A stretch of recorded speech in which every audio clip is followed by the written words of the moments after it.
दो भाई थे। बड़े का नाम गोकुल और छोटे का नाम मक्खन था। दोनों में बहुत प्रेम था। दोनों दूध का व्यापार करते थे। उनके घर में बहुत सारी गाय और भैंसें थीं। गोकुल की दुकान एकदम चौक पर थी। मक्खन की दुकान कचहरी रोड पर थी।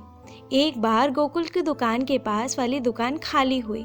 गोकुल ने सोचा, यदि यह दुकान मक्खन को दिला दूं तो अच्छा होगा। घर पर तो दोनों भाई इकट्ठा ही रहते हैं, दुकानें भी पास पास हो जाएंगी। उसने वह दुकान लेकर मक्खन को दे दी। मक्खन खुश था।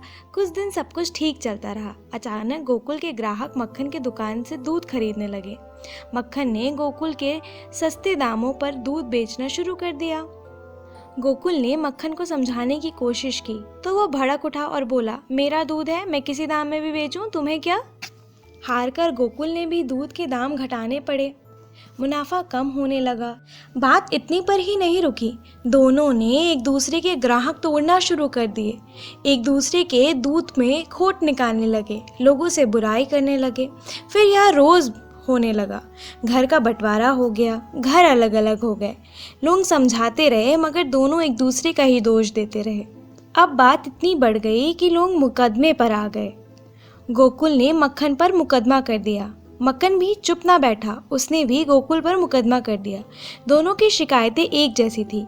ग्राहकों को भड़काना, एक दूसरे की दुकान तोड़ना फोड़ना, भैंसों को मारना।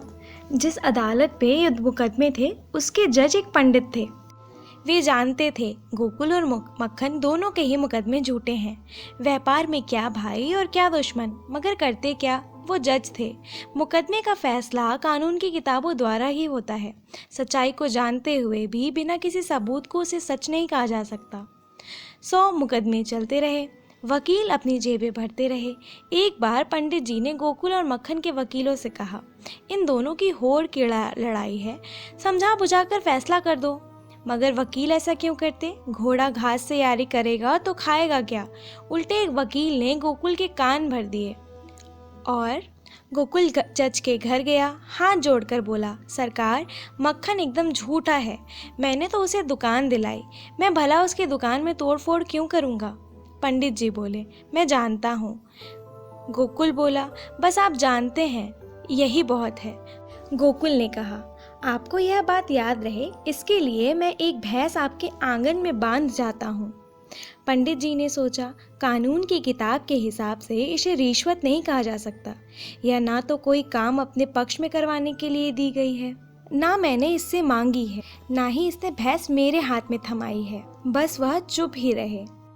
गोकुल भैंस बांधकर चला गया। मक्खन को पता चला तो वह भी पंडित जी के घर जा पहुंचा। हाथ जोड़कर बोला, गोकुल महा झूठा है। पंडित जी ने बोला, हाँ मैं जानता हूँ। अब जब आप जानते हैं तो ये फैसला आप मेरे हक में कर दीजिए। मक्खन ने बोला, आपको यह बात याद रहे, मैं इसके लिए आपको एक नहीं जबकि 2 गाय आपके आंगन में छोड़ जा रहा हूँ। मक्खन 2 भैंस आंगन में छोड़कर चला गया। पंडित जी चुप रहे। यह बात जब गोकुल को पता चली तो वह झट से 3 भैंस लेकर पंडित जी के घर पर धमक आया। वह वापस गया तो मक्खन 4 भैंस लेकर पहुंच गए। मतलब यह कि इन दोनों की बातों पर होड़ लगी थी कि कौन जीतेगा। सब कुछ उल्टा पुल्टा हो गया। व्यापार तो दोनों भाइयों का चौपट हो गया। घर के बर्तन भी वकीलों के घर पहुंच गए और पंडित जी का एक लंबा चौड़ा आंगन भैंसों से भर गया। Hey guys, if you like pink and purple stories, hit the like button and never forget to subscribe our channel. Thank you.